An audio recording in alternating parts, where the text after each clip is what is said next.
Let's start chapter 4. Our chapter 4 is the chapter on consciousness. Why do I have 4 spellings? And why do I have psychology and 2 different spellings?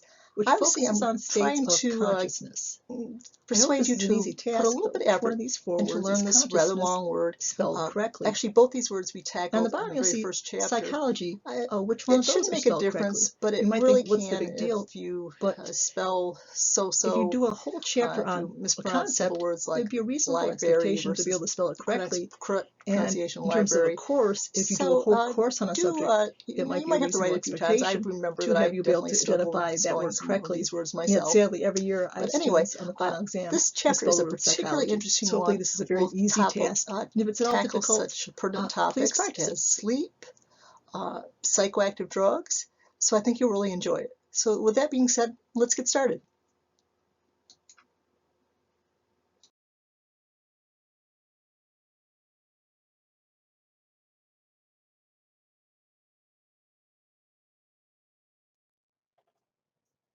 Let's look at our next slide, variations in consciousness. A little bit more practice for you there.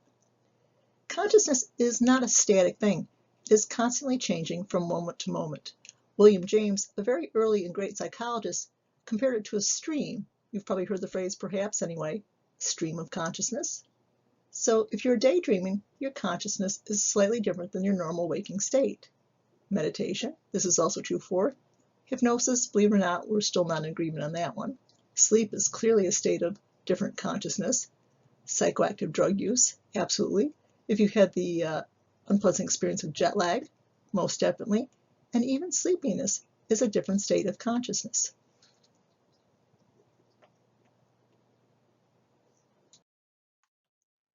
Our brain functions at many levels all at the same time. Can you guess what goes in the blanks? If you're thinking conscious and unconscious, you're definitely correct. Who would strongly agree with this perspective?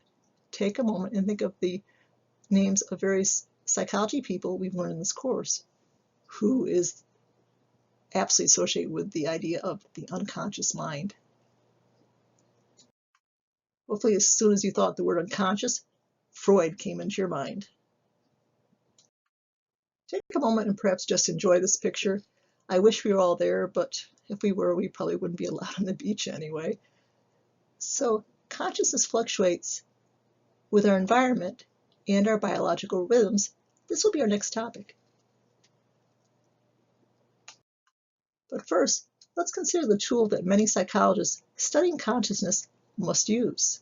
EEG, we had that way back in chapter 3 at the beginning of the course. Take a moment and see if you remember what EEG stands for. For the E, you might have thought electric, close, but not exactly. It's electro. E is much tougher. Think of maybe a medical condition, a virus that you don't want. The virus would be not corona, though that too, encephalitis. So E is for encephalo, referring to head or brain, and G, well, either graft or grain. The spelling's on the next slide, should you be having any trouble.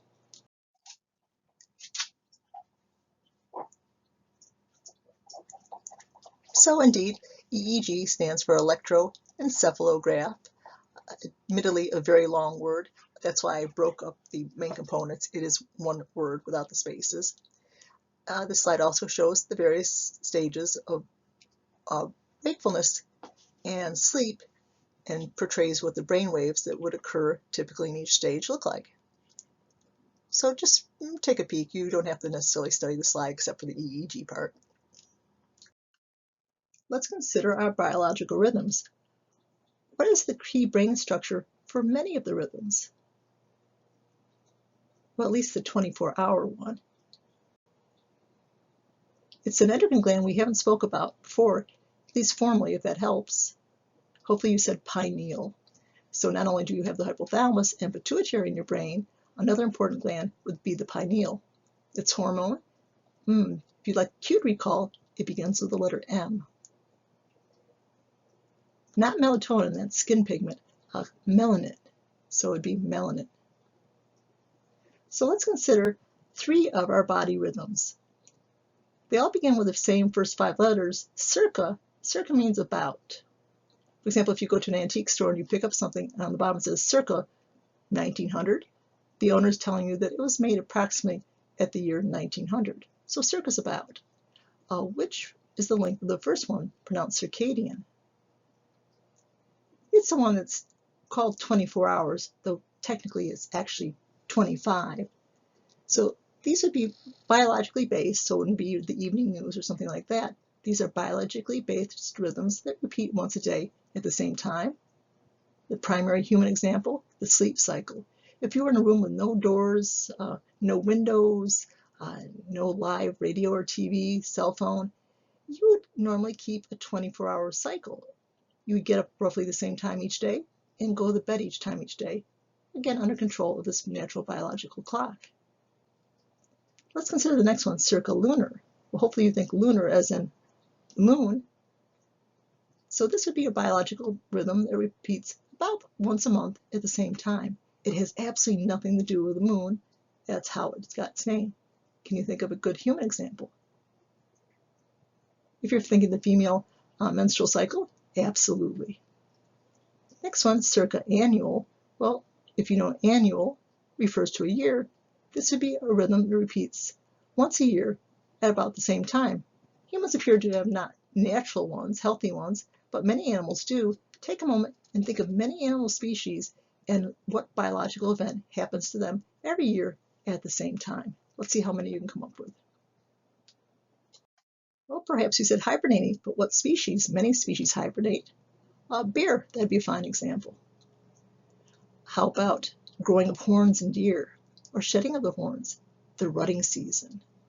What about migration? You might say butterflies like the monarch, or maybe many species that migrate.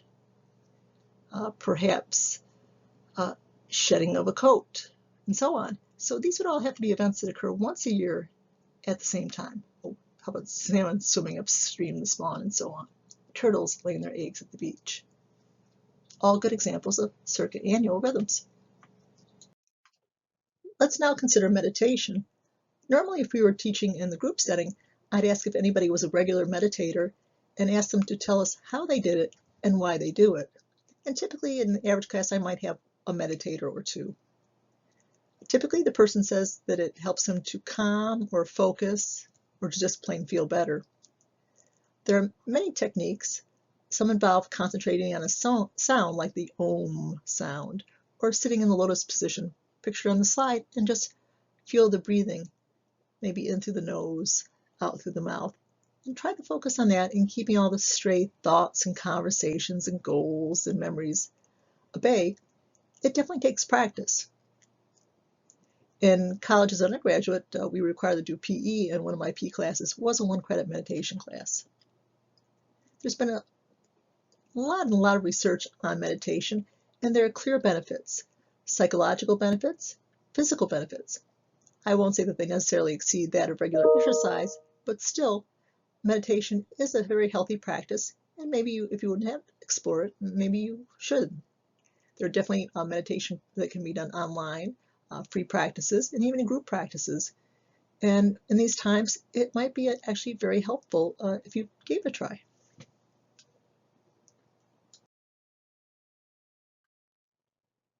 Let's now consider hypnosis.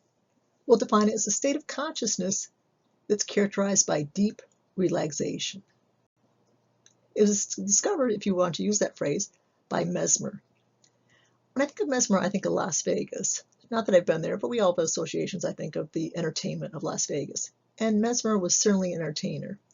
He would have often a purple turban and a purple cape, and he would entertain, whether it was royalty or somebody very fortunate enough to have enough money to pay for him.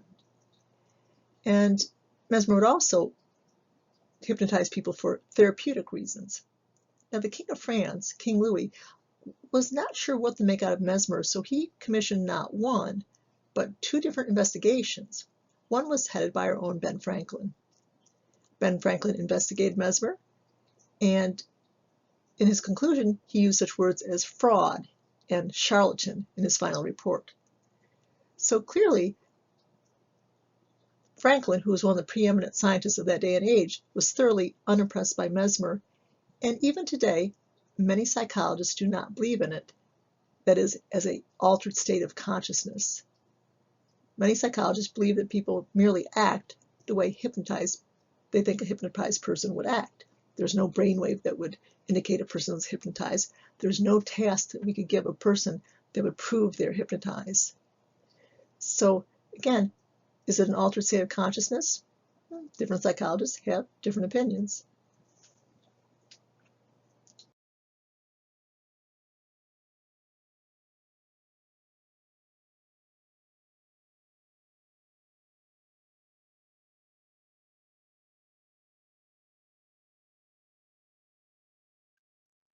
I hope you found the previous painting, The Sleeping Gypsy, to be interesting. I actually saw it in person, and it was by far my favorite painting in the entire museum. But let's continue on our sleep topic. For easy math, let's assume that you sleep 8 hours a day. That means you would sleep 1/3 of your day, and therefore 1/3 of your entire earthly existence. So why has this need been biologically built into us? Well, probably multiple reasons. First of all, it keeps us safe. Throughout most of human history, there weren't street lights, whether electric or gas. Dangerous things lurk after dark, whether animals or human predators. So we're much safer in our bed sleeping than we would be walking and carousing around the countryside. Also, throughout most of human existence, too much food has not been the problem. Too little is what killed most people. So when you're sleeping, your body uses less energy, and also less wear and tear are put on your parts. Thirdly, it's a time to process information. So we learn much valuable information during the day. Some is non-necessary and needs to be discarded. Others must be processed and kept. This processing occurs at night when you sleep. So therefore, if you get insufficient sleep, you are not learning effectively. And yet many students do not get necessary sleep. This will significantly impede your learning process, as well as have other emotional and other psychological effects as well. So get enough sleep whenever possible, obviously. There's also the idea that you can make up for lost sleep by sleeping more on weekends or vacations. Research shows this is clearly not the case. You cannot recap a week's worth of poor sleep by oversleeping on a weekend, and the same goes for vacations as well. So try to keep a regular sleep schedule, and you'll be physically and psychologically much better off for it. Before moving on, we probably should elaborate a little bit more on this saving energy. Many biological systems are turned to lower levels during some components of sleep. Can you think of any examples? I'll give you a moment. If you said the heart, absolutely. What about the heart, though? Well, less beats per minute, and also lowered blood pressure. Likewise, your respiration is slowed. Some hormone levels drop. Also, your body temperature drops, and so on. So, using much less energy, and therefore also less wear and tear on the systems. Now let's consider the sleep stages. At this point, I would normally ask my class to name the first stage of sleep for a normal, healthy adult. What would you say? Some students will say REM, but that would not be a first stage for a normal, healthy adult. It's often a first stage for a baby or adults with one particular sleep disorder, but not for a healthy adults. So try again. Some classes get it and some classes don't, but the answer would be for the first stage, stage 1. That usually gets a laugh. Too bad. So let's consider the sleep stages in order. As we noted, first stage, stage 1. In the past, I used to teach the brain waves associated with each stage, but I've decided that it's really not necessary for us. So let's start with stages 1 and 2. Stages 1 and 2 are considered to be the light stages of sleep. Most people are very easily awoken, whether it's the wind gently rustling your blinds, maybe a mosquito buzzing around. Most people are in a very light stage of sleep. Stage 1 usually lasts for about 10 minutes, stage 2 for about the same or slightly longer. Then you would pass into the next 2 stages, which are different. Stages 3 and 4 are the stages of deep sleep. In stage 3, Many of the body systems that we spoke about before get turned down to a lower level. Often people will see through amazing things, whether it's a street fight in the street, a ambulance going very close to the house with the sirens on, a burglar in their home. Stage 3 is very deep sleep typically, and as a mnemonic, maybe think of 3D, like in 3D glasses. 3 is the deep stage. 4 is a continuation of deep sleep. The body systems are still turned down to that lower level. Stage 4 is interesting because, though, stage 4 is the stage of sleepwalking and sleep talking. Those behaviors are actually usually outgrown, but obviously not everybody outgrows them. At this point, I usually ask for sleepwalking and sleep talking stories, and usually I get quite a selection. I'll share with you now a few of the favorites I've got over the year. One student shared a case of divorce related to sleep talking. Well, sleep talking was a secondary cause. The primary cause was talking about one's infidelity in a lot of detail. Another interesting story, the student said that he watched a housemate come down the stairs and stand in front of the couch, and they were kind of puzzled. And then the housemate lifted up a cushion. Again, they were puzzled. By the time that they were figuring out what was going on, it was too late. But at least when he was done, he put the cushion down. And I've heard many stories of sleep urination, not only under couch cushions, but out windows, in ventilation ducts, in refrigerators, in clean laundry, in dirty laundry, and a Pepsi can sitting out in the open. But my favorite by far was a friend of mine, and apparently when he was a child, in his grandmother's open snoring mouth. Anyway, so the stage of sleepwalking and sleep talking. I've had couples share that they've had fights because, well, you agreed that we would buy this. Well, people can't contract legally when they're asleep. And I have also had stories of sleep driving and sleep eating. Some medications are particularly associated with problems with sleeping behaviors. So that's just a small selection of some of the more interesting stories I've had over the years. Oh, one last one. A student shared that her brother slept in the buff, and she got sick of watching it walk by every night.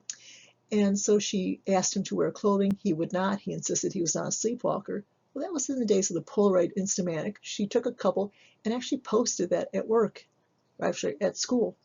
It did not cure him of sleepwalking, but it definitely cured him of sleepwalking in the buff. I'm sorry that I couldn't hear your stories this year. It's always interesting. So stages 1, 2, 3, 4. Stage 3 is about the same length as the previous stages, about 15 minutes. Stage 4 is much longer, about 40. That's a nice mnemonic, 4 and 40. Why is stage 4 so long? Because it's like a car. You're driving, the car stops, and then the car gets thrown in reverse.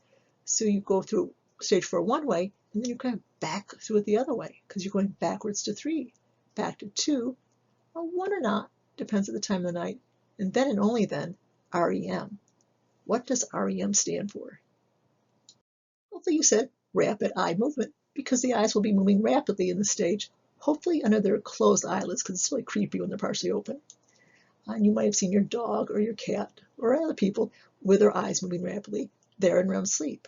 This is our dream sleep. The vast majority of dreams occur at this time of REM sleep. During REM, the biological systems get turned back to their waking normal levels. And indeed, brainwaves in REM sleep look very much like brainwaves in normal sleep. Alcohol interferes with REM sleep. So if you drink a lot of alcohol, you will not get a normal night's sleep. In REM sleep, there's an interesting phenomenon which is very normal and healthy called sleep paralysis. So if you've seen maybe your pet, it might be doing a little twitching. The paw might move, the whiskers might twitch, but the animal is incapable of large whole-scale body movements. This paralysis is protective. It is actually a sleep disorder when a person does not have this paralysis. And I've had stories over the years of students who did not have this normal paralysis. One broke his hand in a nightstand. Another one broke their partner's nose, also by flailing out. So it's a protective device protecting you and those around you. So when the monster is chasing you, you do not flail out and self-injure. Now, some people unfortunately have a problem. When they wake up, the muscle paralysis is still on, so they're fully awake and they cannot move or make a sound. If this has happened to you, that's what's going on. So try to remember to being calm and remember this is just your safety device, just a little bit slow to turn off. So I know it's frightening, but it's very common for this to happen. In a typical class, a quarter, a fifth, sometimes more than that, will say that they've experienced this. Again, it's just your normal safety device, a little slow to turn off. You'll continue the cycle throughout the night. 1, 2, 3, 4, 3, 2, 1 REM, round and round. But by morning, often stages 3 and 4 disappear altogether. Have you noticed when your alarm clock goes off, you're pretty much always dreaming? So again, by the end of the night, the cycling continues, but 3 and 4 tend to drop away. And that would be a very normal night's sleep. And I hope you do get very normal night sleeps. The Nightmare is another famous painting on the topic of sleep. Have you ever seen it before? Right now we're going to focus on 3 sleep disorders. Obviously there's more. We just mentioned the REM sleep movement disorder, or maybe you perhaps suffer or someone in your family suffers from restless leg syndrome. But we're going to focus on these 3: narcolepsy, sleep apnea, and insomnia.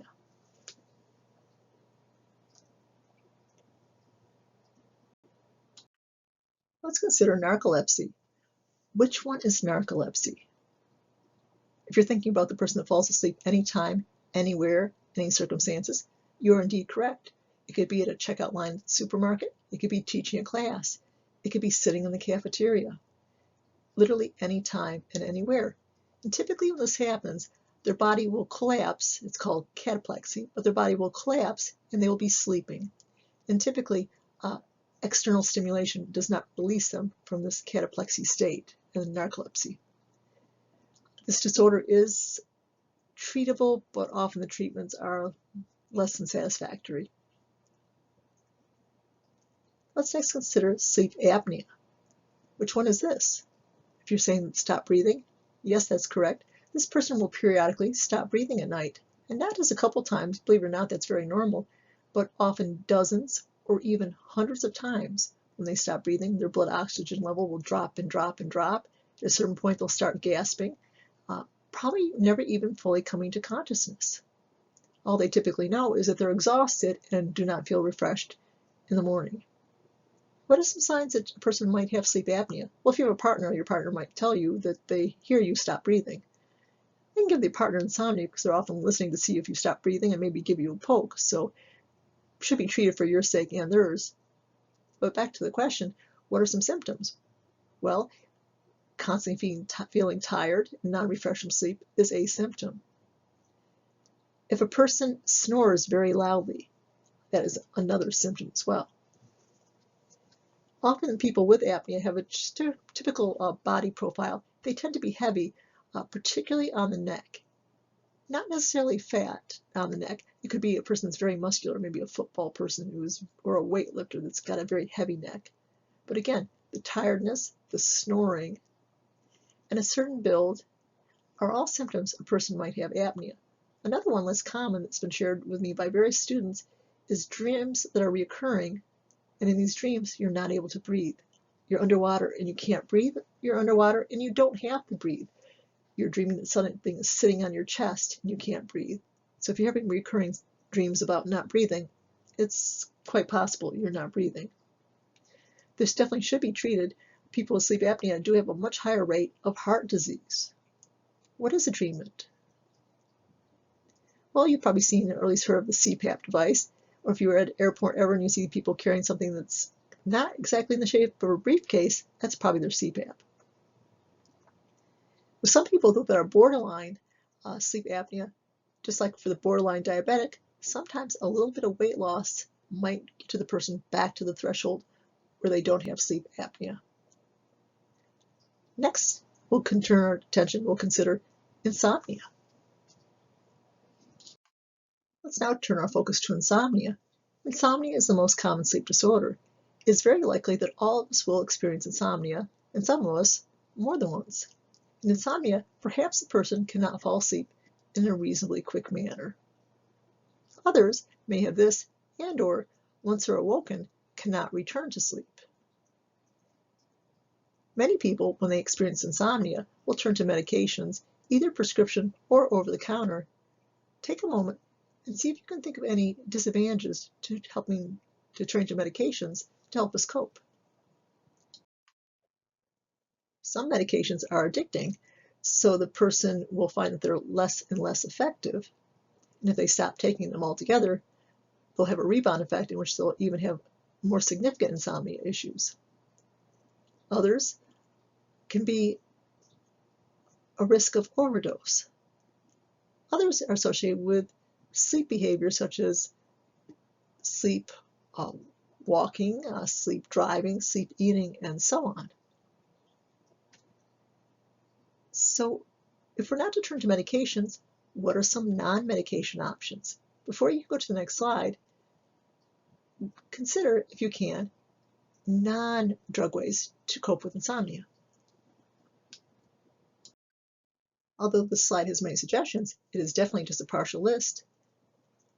Teas for sleeping, these would obviously be decaffeinated beverages. Don't be surprised that as you grow older, your sensitivity to caffeine changes. For many people, when they increase in age, even 5 o'clock or 6 o'clock at night is too late to have caffeine.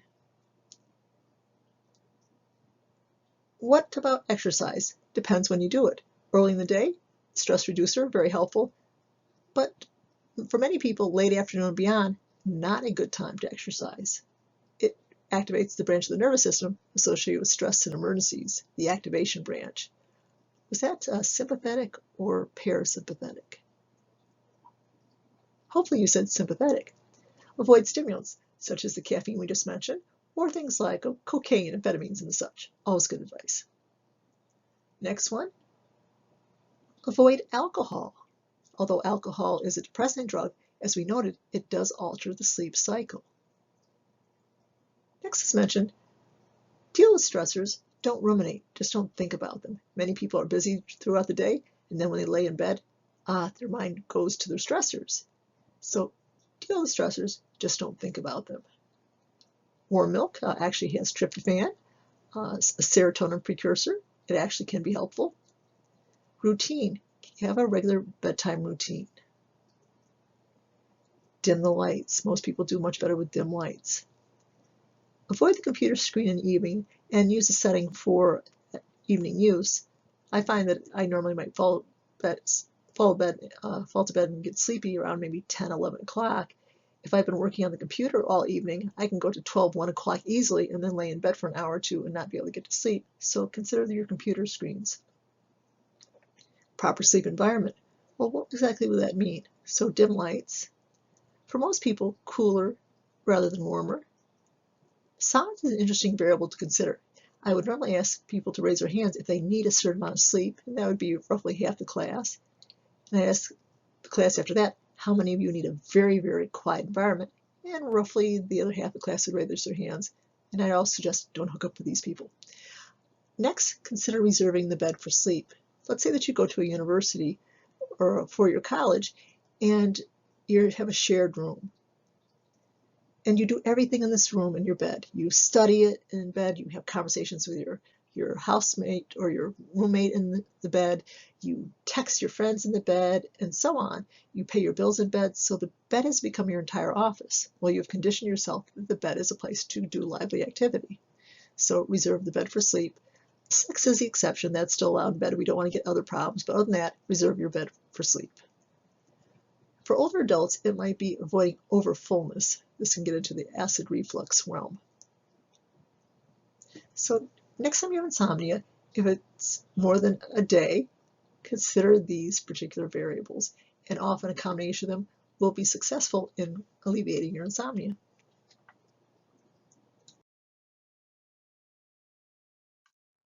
Now let's consider a family of drugs called the psychoactive drugs. Not all drugs are psychoactive. These drugs, these chemicals, can enter the brain. To do so, they have to cross a particular structure that we discussed a long time ago in Chapter 3. Take a moment, see if you can remember what structure they must cross. Hopefully you said the blood-brain barrier. Once they cross the blood-brain barrier, they can affect how we, 3 blanks, what do you think? Hopefully you said think, act, or feel by altering neurotransmitter release. We're going to confine our discussion to the families of stimulant drugs, depressant drugs, hallucinogen or hallucinogenic drugs, and drugs with mixed effects.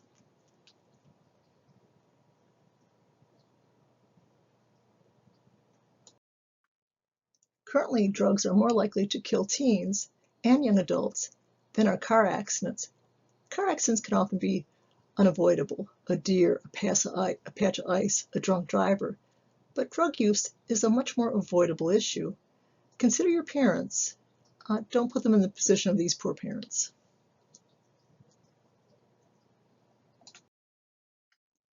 Let's consider the drug class known as the hallucinogens or hallucinogenics, but they're also called the psychedelics. Perhaps you've heard the phrase the psychedelic 60s. Examples would include the cactus of the Midwest, one particular variety. Do you know its name? It would be peyote. LSD, D-lysergic acid-ethylaminide, and no, you don't need to know that, LSD. What's the fancy term for the variety of mushrooms that produce psychedelic effects? Psilocybin. And the very dangerous PCP. So the cactus, peyote, and the mushroom, psilocybin, are naturally occurring plants that produce an LSD sort of high. Now, LSD was synthesized by a drug company. When tested, it didn't do anything medically useful and it was ignored. Down the road, it was tested again, and it still didn't do anything medically useful, but apparently the technician got a tiny bit in his skin, which absorbed, and he had the first LSD high in history. It was written up, and eventually LSD found its way into the recreational drug culture of the 1960s and early 70s in particular. PCP is also a member of this family, but kind of like the gangster member of the family. It was first developed as a horse tranquilizer and painkiller, and it is very effective in killing pain. People can jump out of a second floor window, run away on two broken ankles. They can break handcuffs. They can get shot or tased and still keep coming. So it's a very potent painkiller. With this, often the user becomes paranoid and often aggressive. So again, PCP, a highly dangerous drug, not at all similar to the rest of the family in terms of safety.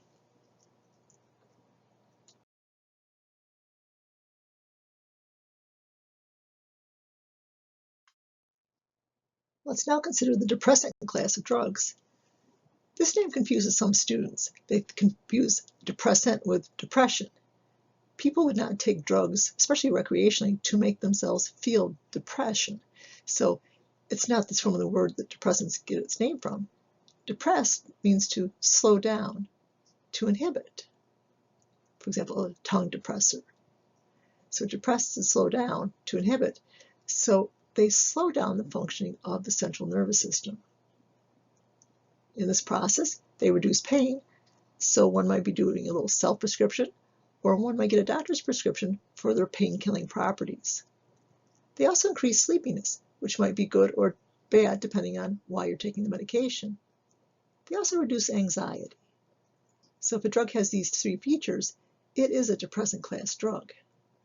What would be the most commonly used by far? Alcohol, most definitely. Other examples? Well, let's consider the class of drugs called the barbiturates. Now, I know you want to call them barbiturates, but there is no silent R in the English language. So the barbiturates and a more modern family, similar though, called the benzodiazepines. So in the past, if you went to a doctor complaining with sleep issues or anxiety, he or she would have given you a prescription for the barbiturates or the benzodiazepines. Are you familiar with any of the disadvantages of barbiturates and benzodiazepines? If you're thinking highly addictive, absolutely. Also pretty easy to overdose on, especially when combined with alcohol. So they're no longer a preferred drug class for either sleep issues or anxiety, unless the anxiety is very short term. Benzodiazepines in particular are not designed to be taken every day for months or years. They're typically just for short-term use. So these would be some examples of depressant drugs. Now there's also a subclass, a subfamily that's associated with a particular plant. Any ideas? you're thinking marijuana, no. It would be the poppy plant from which we get the drug, the opiates. But let's consider alcohol before we move on to that other subject. Let's consider alcohol, and is it our friend or not? I tried to pick the most attractive pictures I could and match my font, so let's consider it. Before the opioid epidemic, it killed more teens than all other drugs combined. It is involved in 1 out of every 3 fatal car crashes. And at this point, I usually ask my students to raise their hand if they've ever been in a car crash, and I promise them no follow-up question. And quite a large number of people do raise their hands. 1 in 3 of us will be in an alcohol-related car crash, not necessarily as the drunken driver, but maybe the person in the other car just trying to get home from work at Stewart's or the hospital, or maybe the passenger in the car of the drinker. So be very careful. Many of us might readily get in the car with the driver's been drinking too much if we've been drinking too. Please think twice about this behavior and 3 times and 4 times. So I think we can conclude very clearly that alcohol is not our friend. I'm sure we're all aware of the opioid epidemic, the effects it's had on our communities, our nation, and some of us personally. Depending on the age group we're speaking about, it accounts from anywhere between 50 to as high as 70% of drug-related deaths. What opioid accounts for the preponderance, the bulk of these deaths? You're saying heroin? No, fentanyl. And fentanyl is often in products in which it is not expected. So the person might be buying what they think is heroin, and it might have also fentanyl. It might be a totally different drug, and again, it's been enhanced, if we want to use that phrase, with fentanyl. You might be saying to yourself, this will not be me. Maybe you don't use recreational drugs, or maybe you use some recreational drugs, but would never use an opioid. You can't necessarily say, never me. Half of all people addicted to heroin started with prescription drugs. They had maybe a surgery, an injury, what have you, and they got a prescription for an opioid. And they took the prescription as directed, and they became addicted. And afterwards, when they could no longer get the prescription, they turned to street medications. Doctors are often, even at this point in time, often woefully undereducated in the use of opioids. It's quite possible that if you do come to your physician with opioid withdrawal symptoms, in the pre-COVID times, you would have been diagnosed with having the flu typically. So again, if you're taking an opioid drug, this could be you. So be very careful. Use opioid medications as little as possible and dispose of them properly. Sometimes it's a sibling or a friend that gets into one's opioid medications, and that's how their addiction begins. So again, tread with caution here for your sake and for those around you.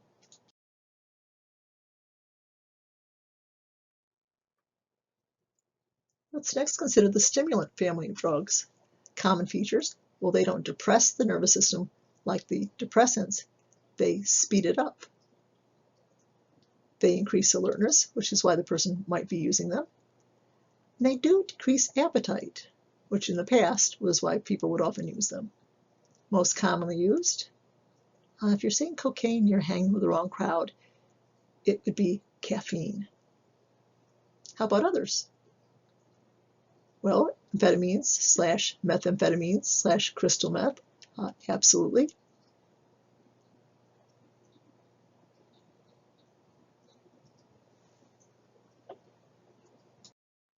For another example, let's consider a plant that gives us a family of stimulant drugs.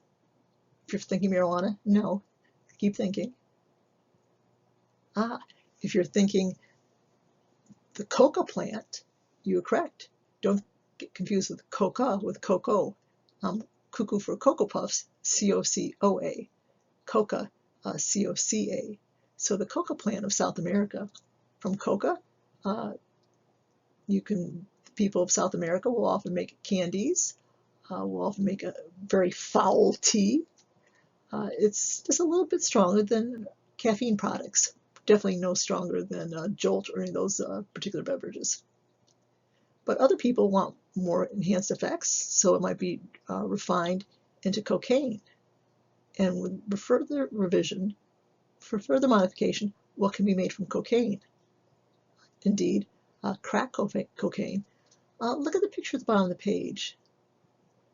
An old Coca-Cola campaign, which brings us to two questions. Did Coca-Cola really have cocaine in it? Yes, it did. Imagine the outcry when they changed that formula. Also, look at the Santa Claus, or I'm sorry, the Saint Nick on the right compared to our Christmas version of Saint Nick. The red coat, the rounded belly, the rosy cheeks, that specifically came from a Coca-Cola ad campaign. So the modern day Santa Claus was really a Coca-Cola creation.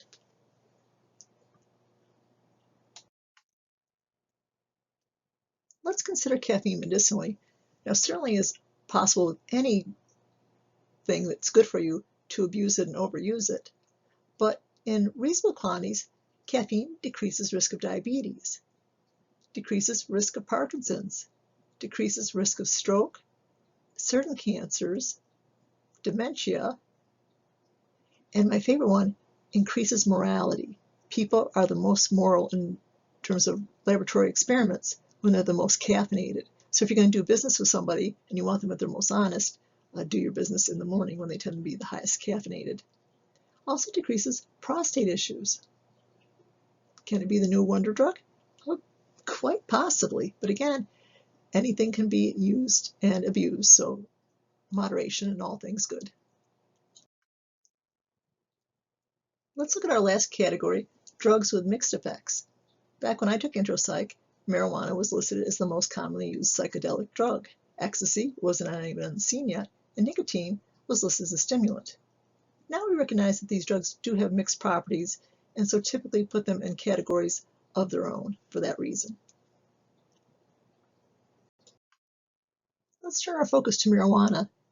It has certainly many names.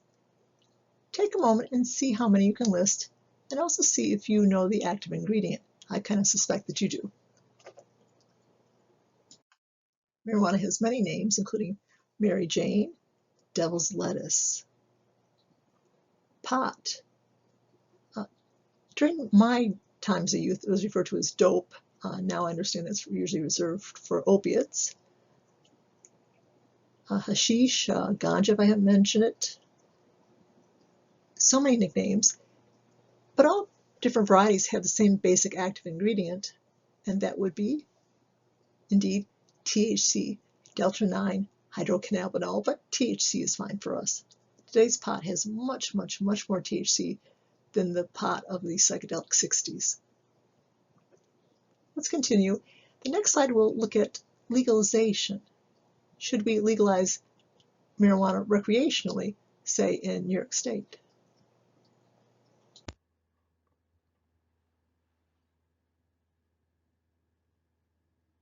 I subscribe to Medscape Psychiatry and Medscape Psychology. It helps me keep up to date on really cutting edge things.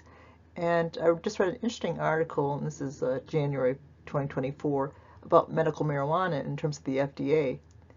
The FDA is suggesting that it be switched from Schedule 1, which means big and bad, has no medical uses, high potential for abuse, to Schedule 3, which means drugs with medical use.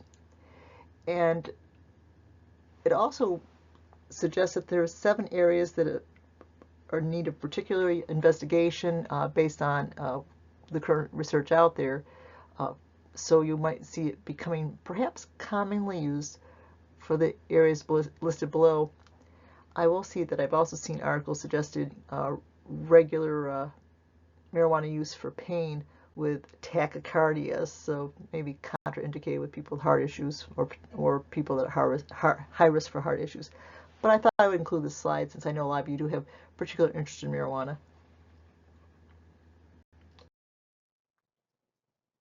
As you can see from the picture on the right, 11 states have legal recreational marijuana use, and New York, I think, is on the precipice.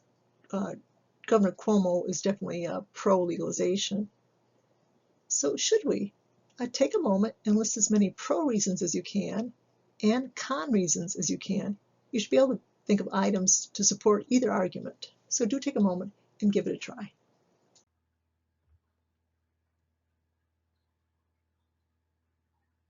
New York State legalized recreational marijuana use back in 2021. If you're curious in terms of how many states currently have legalized recreational use, it's just under half.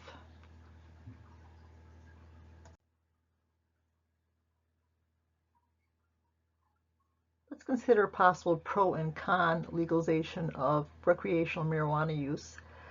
I'll share the answers that students have shared with me over my entire teaching career. So pro, my favorite one, tax revenue.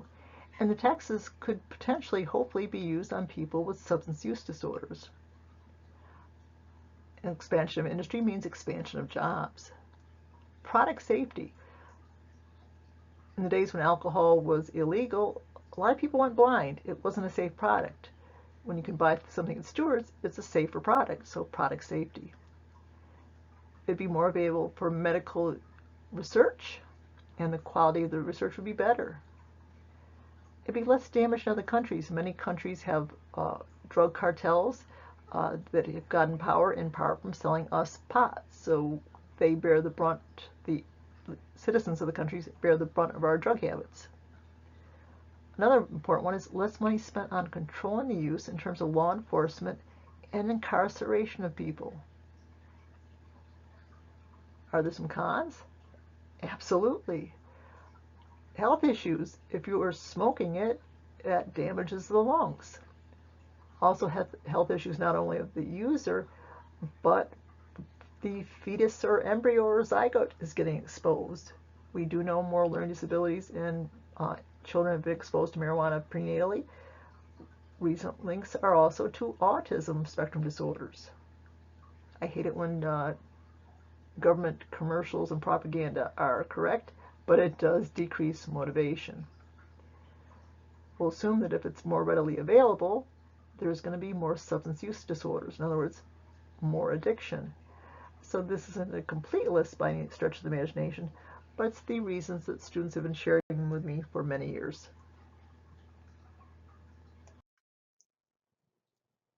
Let's look at our last category, drugs with mixed effects. Back when I took intro psych, marijuana was listed as the most commonly used psychedelic drug. Ecstasy wasn't even seen yet, and nicotine was listed as a stimulant. Now we recognize that these drugs do have mixed properties, and so typically put them in categories of their own for that reason. Let's turn our focus to marijuana. It has certainly many names. Take a moment and see how many you can list, and also see if you know the active ingredient. I kind of suspect that you do.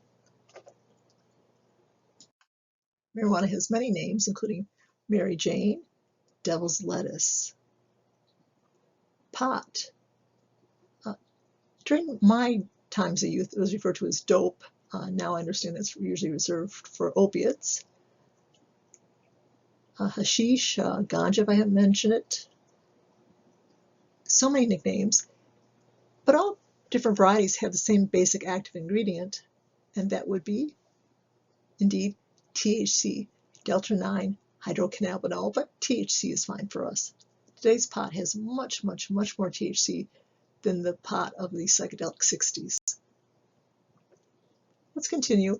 The next slide will look at legalization. Should we legalize marijuana recreationally, say in New York State? Let's consider ecstasy, also called Molly or E or X. Even one use can kill, and of course it does not have to be the first use. It could be the first use, the 10th, the 23rd. One never knows. Why do people die? It tends to cause changes in body temperature and also causes extreme thirst. Some people respond by drinking too much water, affecting their electrolytes and causing heart failure. One use can cause brain damage. Experimental evidence with animals shows that for every use of ecstasy, the neurons in the animal's brain didn't continue to just die for a day or two, but for about 2 months after each serotonin use. It particularly targets the serotonin neurons, making us feel better, but serotonin is very involved in mood.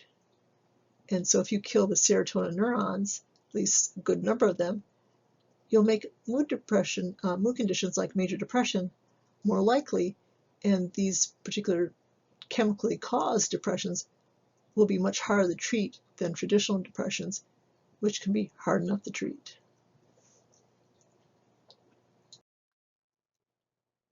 Let's now consider nicotine. Now, nicotine is typically delivered via tobacco.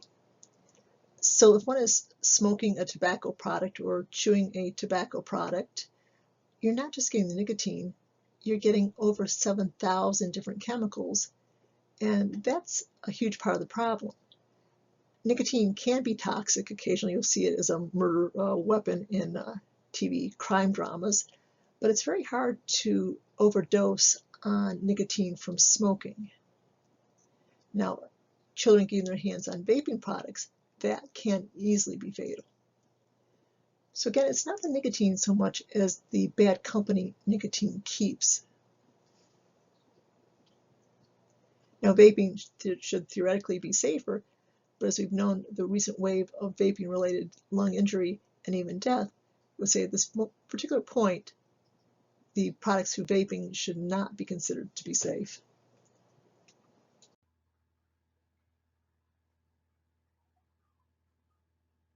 Obviously, pregnant persons should not smoke, but more specifically, do you remember what risks we associated to the fetus?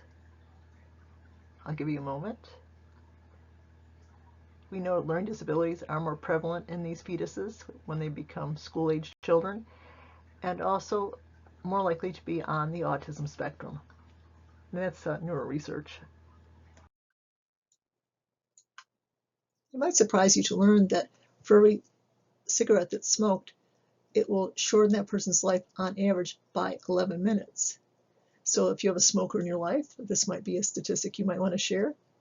If you are a smoker, this might be a statistic you want to think about. And right now, smoking is even more dangerous because smokers are much more likely to have severe lung damage or fatalities with the coronavirus.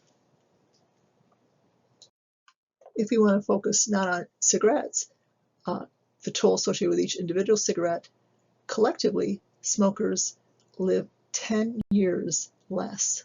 That's an immense time difference. So we're done with our psychoactive drug topic and moving on to another topic, also which can be dangerous, multitasking, specifically while driving. You've probably all heard the using a cell phone is like taking your eyes off the road for the length of a football field. Well, where did they come up with this? Well, if you use 4.6 seconds as a length of the text, if the person's going at 55 miles an hour, that would be like taking one's eyes off the road for the length of a football field. So if you wouldn't do that when you're not texting, don't do that when you are texting. This picture is from a fatal accident caused by the driver texting. Imagine this degree of destruction in that person's life and their friends and family, and also avoidable. Currently, 1 out of every 4 car accidents is caused by texting while driving. I did have one student admit that she was texting and caused an accident in which a pregnant woman was involved. Luckily, the baby checked out fine, but still, what would we like to be the reason why a baby died, or somebody else in the car died, or was severely injured or paralyzed? Again, it can wait. Whatever you're doing, it can wait. You might say, well, I use a hand-free device, and that's definitely far better than texting, but it's also far from safe. There's quite an abundant amount of research out there. They'll have the person, our experimental group, with a device in their head, which takes pictures of what they're looking at with their eyes, if they're looking at the road versus downwards. When you have the person next to you in the car seat, your eye is spent on the road, as it should be. If the person is in a different location and not with you physically, the driver spends much more time glancing down at the dashboard. This is to reduce distraction so they can pay attention to what they're listening to. Obviously, they don't know they're doing this, but the eyes are off the road much, much more. So if you think you're safe when you're driving hands-free, no, you are not attentive to the road. You are unconsciously being attentive to the conversation. So if somebody's in their car and they're doing hands-free, decline to talk to them. Tell them to call you back when they get where they're going. You might actually save their life. New drivers are much more likely to be in accidents, and that is no small reason why young drivers have a much higher rate of insurance. But a teen driver with passengers, even when attempting to be attentive, is 5 times more likely to be in an accident. Again, multitasking, sharing your driving with the conversations and what's going on around you in your vehicle. So be wary as a driver, be wary as a passenger.